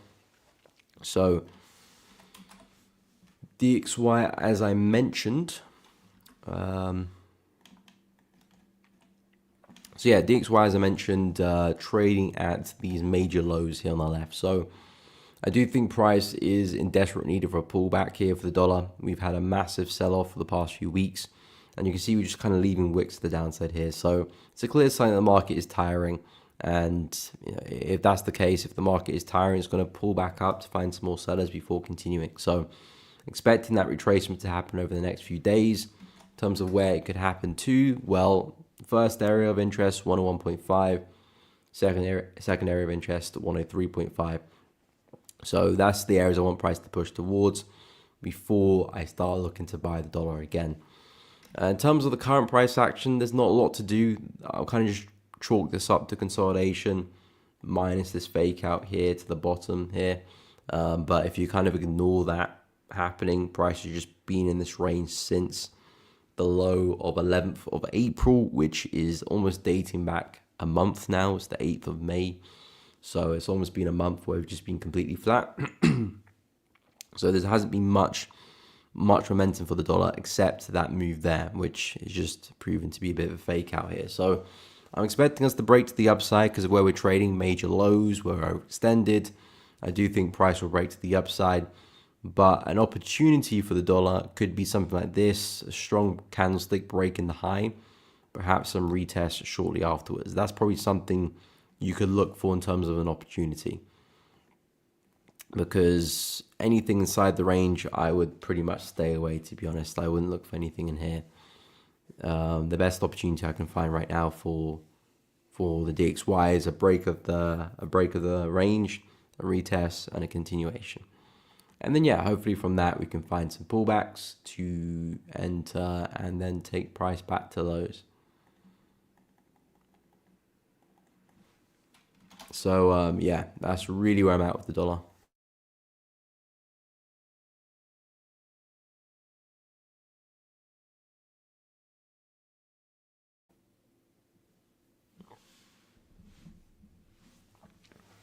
Okay, so EuroCAD. Okay, we'll take a look. You'll take at Euro then long at 158.600. Okay, well I'm actually still short in Euro yen. I'm probably going to be taking that break even soon though. But yeah, I'll take a look. And of course we'll go through EuroCAD first. Of course, let me know any requests, any time frames as well. Like when we take a look at, let me know. But yeah, EuroCAD, I do have somewhat of a bearish bias. I do think the market's been trending to the upside for a while and in desperate need of some type of correction. I think there's a world where we do come back to retest the highs here at 1.51416. I think that level looks really inviting, really strong break to the upside. Haven't had price come back since for a retest. Could see price push back into this area to collect some more buys, even if it is looking to continue. And you can see the wicks there on the weekly chart. Price is really having a tough time trying to continue higher, and those wicks there are a strong representation of that. So I do think EuroCAD is likely to push down. There is support here. I think that will be our first area to deal with. If we are going to come back to support here, we've got to take out this level here first. But I think there's a great chance that we do see a push back down into this area here at least. And then we see how price reacts with that. Perhaps we push back up again, or maybe a breakthrough. We have to wait and see. At the moment, very sideways, not seeing much momentum. This looks like a nice place for a short, basically retesting support there for a move down. So I would still suggest that that looks good. I would wait for a bit of a flush to the upside. So if you can kind of have a bit of a rally to the upside in the lower time frames, take out these highs here, because I bet that's probably what we're looking for to actually really get the ball rolling here for EuroCAD. Because as we're moving sideways, there'll probably be a lot of orders just above the highs here.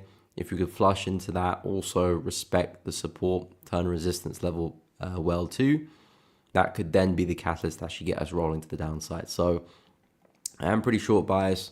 We're forming these lower highs and lower lows here. Oh, didn't mean to do that. And yeah, I would anticipate another lower high to form and a continuation of that as well. And like I said, back into support, and then we can go from there. But yeah, EuroCAD to me is pointing to the downside, so still very, very bearish on this pair, and expecting a lot more downsides. It's at major highs. I don't feel like we'll sustain this price action for long. So yeah, in terms of Euro Yen, so as I said, I am short on this one, but very, very close to be taken out of break even. Had a nice drop in my favor over the past few days, but momentum just never really got going.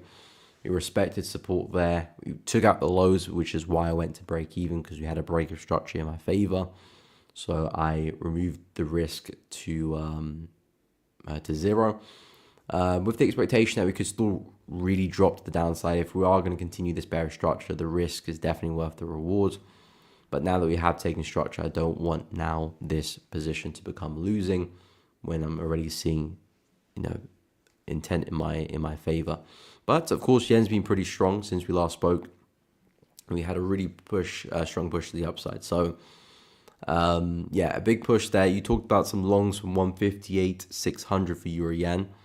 So that would take us back to around here. So I guess you're looking for a long of support there. I'm not too sure about. I mean, it's a nice level. Don't get me wrong. Definitely a nice level to look to buy from. And of course, it really depends how we react when we get there. It could be a nice buy, or could not be. Could just see momentum break through. Finding a good level in the market is always half the work, because the rest of the work is actually seeing how price gets there, how we react, and that would justify whether that's a great place to buy or not. So yeah, on paper, it's a strong support level. It could give us a nice reaction. 158.600. I'm personally looking at the continuation of this bearish structure. So if price was to get there, I would expect price to continue back into the lows here. Of course, I could be wrong. Maybe form a higher low in reverse. That could be the case as well. But just following that higher time frame bearish structure, I would expect us to break through. But yeah, it's a good level, because it's a meaningful level where we reacted from. And of course, whether it will be a good level to buy at the time depends how we get there and how we react. So that's a key thing we need to focus on. But on paper, yes, it's a good level. But my bias would be, I'm expecting us to continue through that. But we have to actually get there first. So we'll have to wait and see for that to happen. But yeah, that's kind of my take there for Euro Yen. Manzondi, good morning, my man. Hope you are well. Welcome to the stream. What's up, Q? Welcome to the stream. Hope you're well. Good morning. Good morning. Hope you're doing well. So yeah, Euro Yen not playing ball. NZD CAD not playing ball either. It's looking a little bit better this morning. Seeing a bit more upside in that last 4 hour. Well, not the last one. The current one. The last one closed very bearish against me there. But again, I'm just gonna let the trade do its thing. Let the trade do its thing. The worst thing to do is kind of micromanage a trade, because when you micromanage a trade, you're coming from the perspective that you kind of know what's going to happen next, when you don't really know what's going to happen next. I've been in trades where things look like they're about to stop me out, and then it turns into be a really big winning trade, like my trade in Aussie Chef earlier this year. At one point, I was very close to be taken out for a loss on that position, and it turned to be a very big winner for me. Had an entry here. So I think stops were just a few pips above the high. You can see price was very, very close to taking me out there for a loss. But then, you know, I held on to it at least back to 0.537 down here. And at the time over here, you're probably, you know, pooping your pants a little bit. Okay, going to take a loss with this one. But no, it was a winner. And there'll be some trades where they reverse, come very close to maybe hit your break even, but they don't.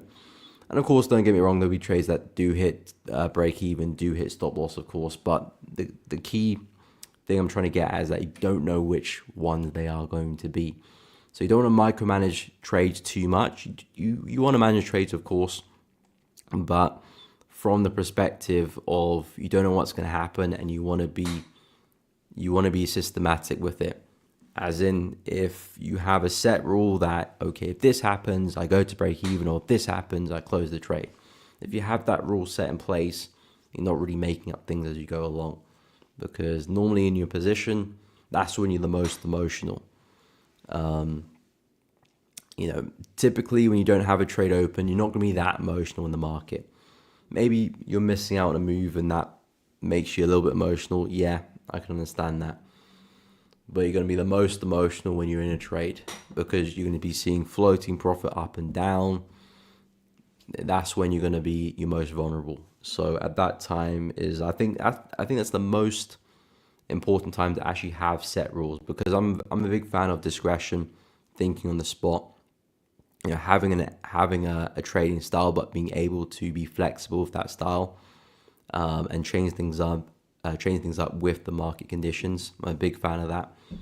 But at the same time, when you're in a trade, I'm a big fan of being a little bit more systematic and a bit more rigid, because I know from experience that's where you're going to be the most emotional and most stressed out.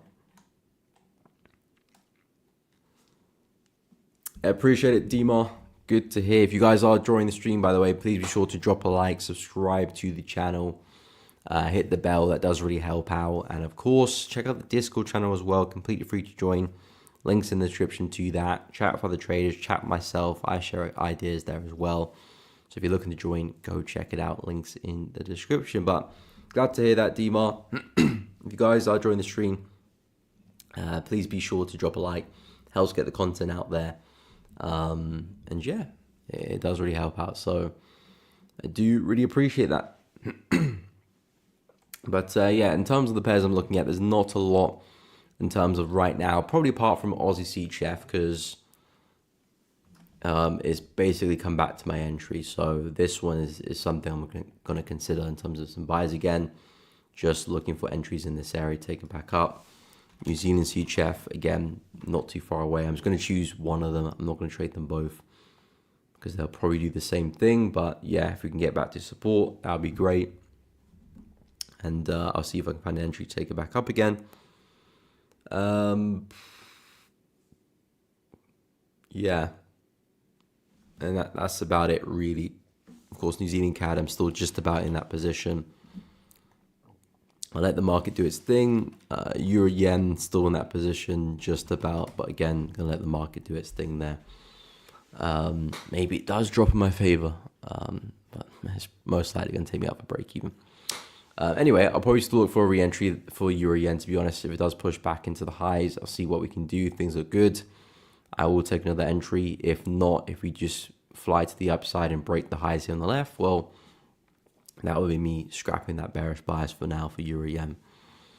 And of course, New Zealand CAD, same thing there as well. If I do get taken out break even, I'll look for another re-entry to take it back up again. So we'll see how that goes. In terms of the USD pairs, I like dollar CAD.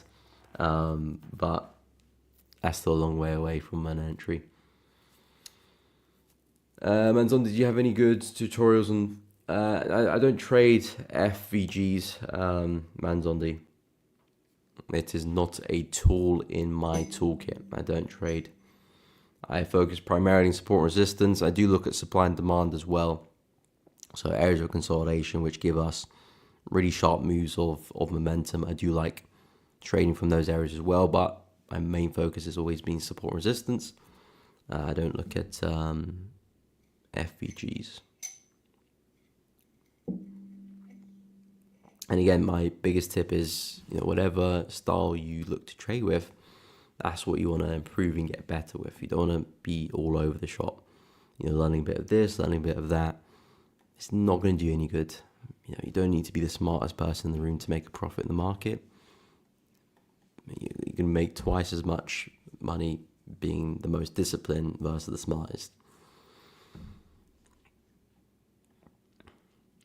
But yeah, FVGs, I don't know the first thing about them. I've seen them, but again, I do not use it in my trading at all. So, not the best person to go over that. Anyway, in terms of some of the crosses, I've been keeping my eye on them. Like I said, Euro Aussie looks good, so I'm going to keep an eye on that one for a short. It's not too far away from a possible entry, so definitely going to keep an eye on that. Pound NZD, Pound Aussie, they've come back to some nice areas of support. We've seen some nice reactions, but again, I'm still very much keen on the biggest sell. I know we're kind of rounding off quite well here, and support is falling. We might push back to resistance, which is kind of what I want to see happen, because that will give me the opportunity for a sell, even slightly higher up. That is an awful line. Let me do that again. Slightly higher up, because basically I'm looking for that head and shoulder pattern. So you got the left head and then right shoulder. If price can push into that, that would be great for me as well.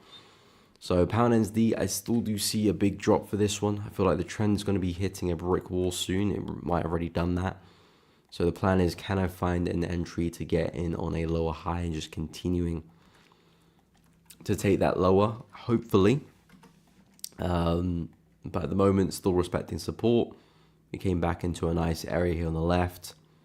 So yeah, not too interested in buying this one. Pound Aussie, same situation there as well.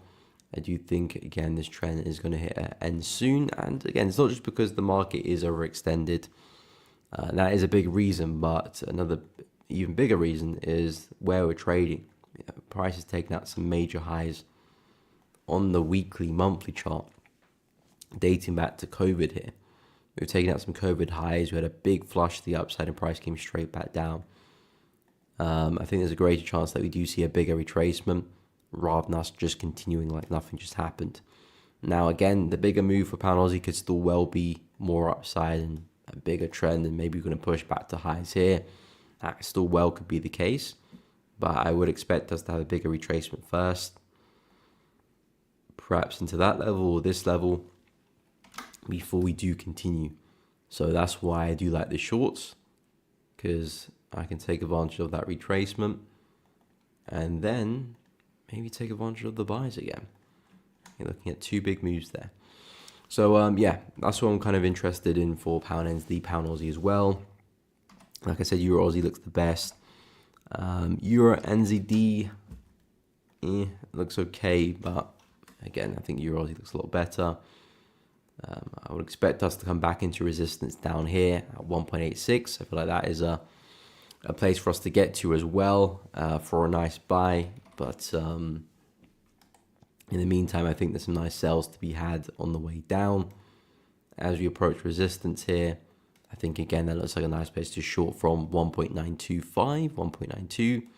And a smart place to get involved, take some entries and put a stop loss above as well. But again, Euro Aussie looks a lot better, so I'll just focus on that one. So crosses, not really too interested apart from Euro Aussie. Euro GBP is actually not a bad opportunity. It's just I don't like the way price moves, so I'm kind of just staying away from it for now. But as I said on my weekly analysis, this is actually not a bad place for a buy. Really nice high there, push down, really strong break. Looks like we're pushing back into that level now. So if this corrected move can keep up, maybe a nice double bottom can form, I feel like this is a really nice buy for Euro Pound. Would I expect it to push back to the highs here? No, not really, because of how price moves. I think I'll just call it a day as we come back into a level like this. Really solid support. Over there, resistance, resistance. I think I'll call it a day there. Or maybe if things go very well, up at resistance there. But I wouldn't be looking for anything spectacular with this position. Yes, nice higher lows. But just looking at how Euro Pound moves as a whole, it's a very choppy market. not something I want to hold positions for the long run for. But yeah, something like that could be interesting. Aussie, New Zealand dollar, awful market right now. Not interested in this one at all. There is a slight uptrend here of these higher lows. So that's the only thing that does interest me with Aussie, New Zealand dollar, that perhaps we might see another leg to the upside here. But other than that, it's not looking great. Even with that trend line, I'm not really seeing a good opportunity to trade it, unless we may be coming back into a double bottom here. Then something like that could look good, but for the most part, Aussie, New Zealand dollar looks like a myth there, to be honest. So staying well away from that market for now. Yeah, that's pretty much it for the crosses. CHF pairs, not seeing much there apart from Aussie, New Zealand CHF, Euro CHF we talked about, Pound CHF. Failing at the highs there, might see some downside, but again, I'd rather a deeper pullback before shorting. We've had a really big sell, which is great, but I want to see us have a bit more of a prolonged move, since that's kind of how price has been moving for a while now, before I do get a short. So yeah, Pound CHF, I'm ready to wait a while before shorting that one. And then CAD CHF, this one I might see myself trading if the structure can improve. I say that because we're coming from all-time lows, and I like it when the CHF pairs are coming from all-time lows, because we do tend to see really big corrections off that. So again, dating all the way back to 1982, price has been in a very comfortable downtrend, but every time we do sweep the lows, price does tend to recover pretty aggressively, and we've done that again. So I do think we'll have that correction. Now, don't get me wrong, I'm not looking to hold into a trade for a long time. I'm just expecting a bit of a snap to the upside, at least for price to come back and test support around here. And that's all I'm looking to try and take advantage of.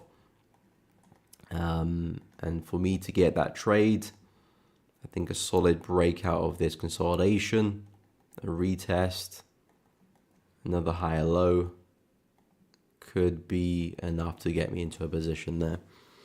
And then yeah, take some buys to follow it back into that kind of area, 0.615, and then probably just get out the trade there. But it's the same idea as Aussie CHF, it's the same idea as New Zealand CHF. So I feel like I probably won't trade CAD CHF, because these two look a little bit better. So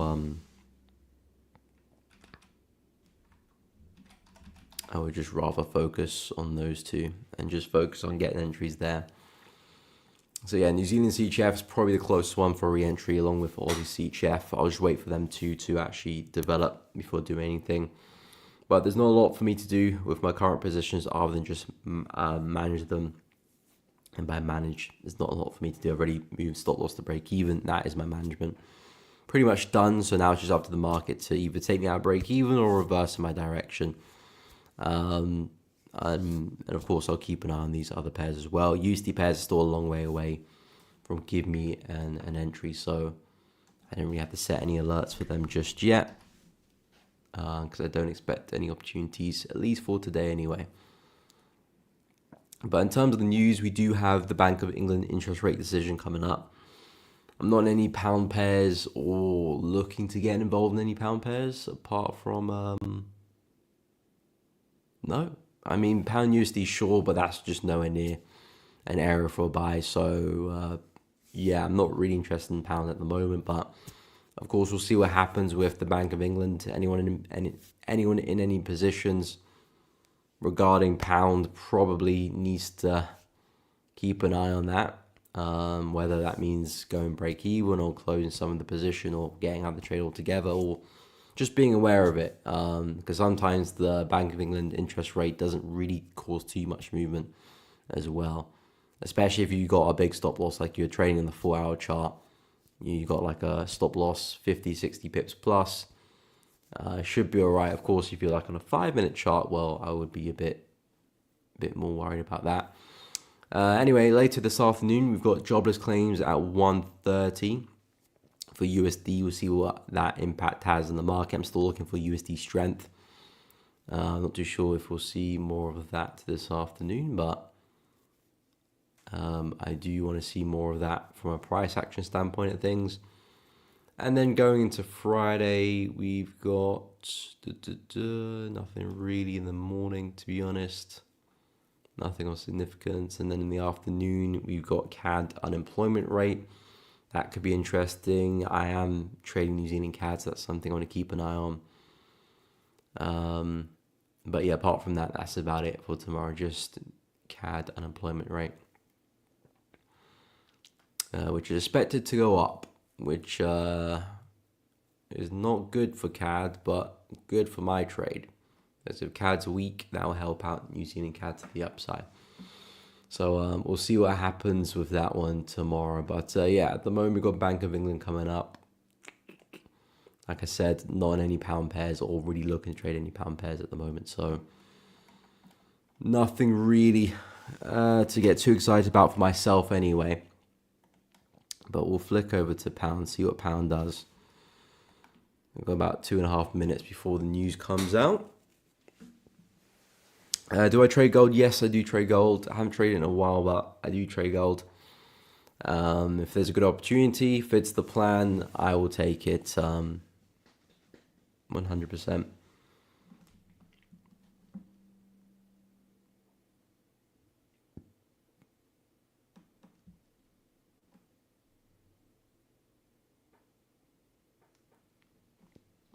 But yeah, I haven't had a trade for gold in a while. I've been looking for pullbacks, but I usually look for bigger pullbacks with my trades.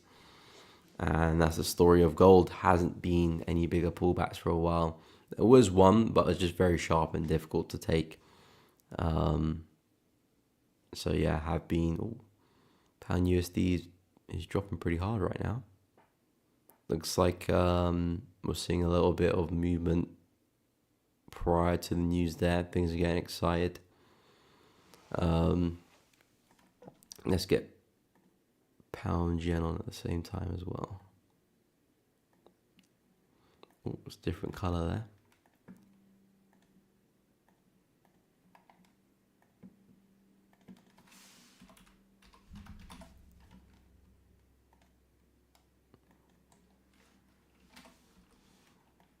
Okay, pound yen selling off a cliff there too. This is both the 15-minute chart as well. So yeah, looks like we really are pushing down. Looks like pound is a bit weak here going into the news. Rates are expected to drop, so you would expect a weak pound off that. We'll see if that sustains though. What was your expectation today? Well, I'll quickly go through it after the news. But I'm looking for some upside for gold today.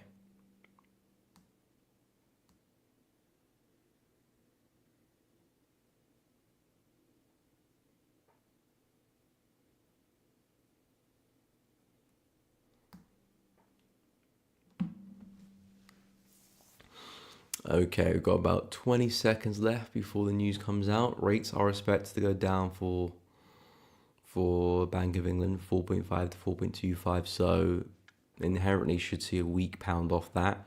We're seeing a weak pound right now, so I feel like people are getting in a little bit early. Okay, news has come out. Very strong bearish candle there on the 15-minute for both pound yen and pound USD.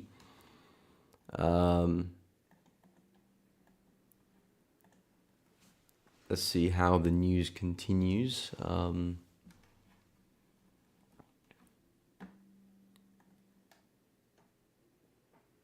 Wait. My bad. The news is actually at 12:02. I thought the news was at 12. That's weird. The news is normally at 12, but today it's at 12:02, so the news isn't actually out yet. Yeah, 12:02. My bad. I thought it was 12. I mean, normally it is 12. But yeah, it's 12:02. Yeah, you're right. CJ, it's 12:02. The news, so it's actually not out yet. That is weird. Never seen that before. Anyway, so another minute till the news comes out, but it's like the news is already out because price is already looking bearish. It already looks like it's reacted to the news. Yeah, it got me as well, CJ. It looks like the news is out, but technically it's not.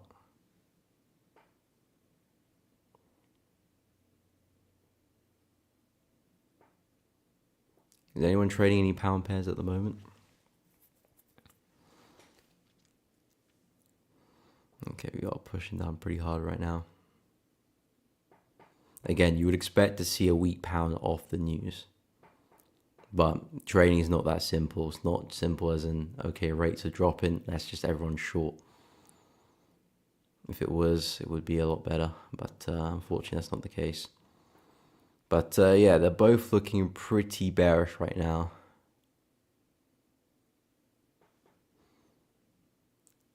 Okay, news is out.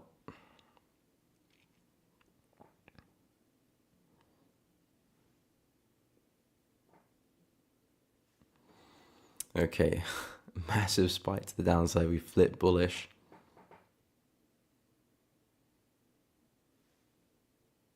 Okay, rates have dropped 4.25. The consensus was 4.25. But we are looking pretty bullish here. Wow. Pound yen soaring, pound USD soaring as well. Again, I'll probably wait for this hourly candle to close to really kind of factor in what the news has done, because we're looking bullish right now, but give it 15, we could be looking pretty bearish again. The market can tend to fluctuate quite a lot. So waiting for the hourly candle to close kind of allows all the kind of noise to kind of settle, and it will give you a good direction in terms of what the news has done. Sometimes even waiting for the next 4-hour candle could be even better as well. But I would say hourly candle does a good job at that. But yeah, the first, minute or so, 2 minutes, yeah, pound is definitely bullish. And again, that goes to show you that it's not always straightforward with fundamental news releases. You expect rates to drop. Well, they did drop, but pound is really bullish right now. And again, especially with news like that, like an interest rate decision, rates have dropped. You would expect pound weakness, and we could still well see pound weakness, but it might not really factor in for another few days potentially. Like we might not see that weakness really factor in because there's other underlying factors which are contributing to the price of pound against other currencies, of course. It's not just the interest rate decisions, but we could still see that weakness, but it might take some time to come into the market as well. So that's why trading news releases itself is always a sticky situation, because even though the news might be bearish, it might be bullish on the day. And that could be a bit of a head spinner. But yeah, pound's looking really bullish right now. Not really showing signs of slowing down, but like I said, I would still wait for the hourly candle to close to really show that momentum is staying with the buyers, because we're looking bullish now, but we could start pulling back and leaving a big wick there, so I'll be cautious of that. But yeah, anyone who got excited, started shorting just before the news there, and anticipating they were about to sell, is probably scratching their heads right now and probably saying not too many kind words. And yeah, that's why I don't really like entertaining news events, really, at least on the day as well. Of course, it's useful to know that rates are cutting, and you can use that in your trading in the next few days, next couple of weeks, pretty much until the next news release, next interest rate decision. But on the day is always chaos, and spreads widen, wicks happen. It's just unnecessary stress, especially on the lower time frame. Swing trading, you can kind of get away because you will have a bigger stop loss by default. My stop losses can be over 100 pips at some times. This candle here is about 75 pips, so sometimes you can get away with that with trading on the higher time frames. But for me, news events are more stress than anything. It's great when it goes for you. It's not great when it goes against you, especially if you get slipped in the position. But yeah, so far looking pretty bullish. I'd wait for the 1 p.m. candle to close, even better the 2 p.m. candle to close UK time. So the next couple of hours to really see what price gives us. But at the moment, we are looking pretty bullish. Anyway, guys, I will be live again later today, so we'll see how pound develops this afternoon. And we've got jobless claims as well. I will be live again with Trading Nick on his channel, so if you do want to see more of my analysis, see what I'm looking at, stay tuned on his channel around 1:45 p.m. UK time, so in about an hour and 45 minutes. We'll be live again on his channel, so go check out that stream. If you can't make it, don't worry, I'll be live again tomorrow, same time as always, on my channel, on this channel.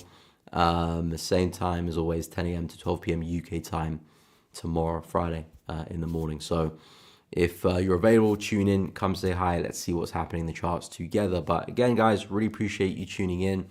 Drop a like before you do leave, it does really help out, and subscribe to the channel if you do want to see more of the content. Hit the bell so you don't miss out on any uploads or streams in the future. And of course, join the Discord channel if you want to share ideas, see what other people are trading, chat with myself, see what I'm looking to trade as well. So if you're interested in that and wanted to join a community, check it out. Links in the description. But guys, appreciate you tuning in. Thank you so much for coming on board. But again, I will be live again later today. So if you're available, tune in. If not, I will see you tomorrow morning, guys. But take care.